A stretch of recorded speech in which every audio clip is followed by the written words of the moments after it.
Here at Fraser Academy, we are establishing an executive functioning culture within our school.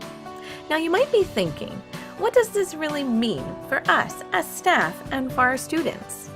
Hopefully, by the end of the session, this question is answered, but even more so, this culture that we speak of is understood.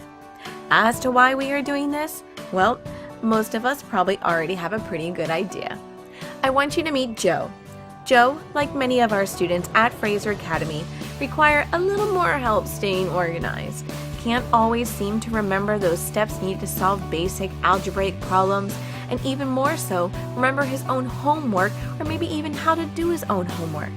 Joe, like many of our students, will spend hours studying for a test or an exam, and when it comes the time to take it, you guessed it, he draws a blank. We all experience these students who struggle with various things and even have difficulties planning and managing even the simplest tasks. So let's take a second and think.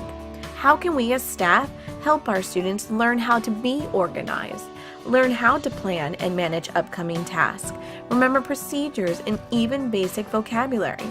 But most importantly, how do we as staff actually develop students who are prepared when heading into the real world? Our vision at Fraser Academy is changing destiny by changing minds. How do we as a community provide our students with enough to actually change their destiny? We already focus on the strengths of each individual student. We provide them with the strategies and the personalized learning needed to develop their full potential.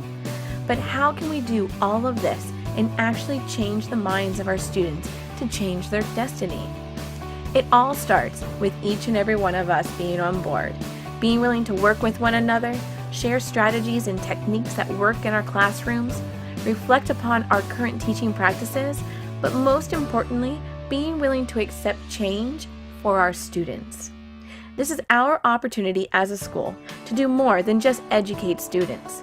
We have the tools and the curriculum to develop a culture that will give our students the chance to embody the vision of Fraser Academy and actually change their destiny. So this is where it all begins, with each and every one of us. So let's create an executive functioning culture that Fraser Academy is known for and can be proud of because of the success of each and every one of our students like Joe.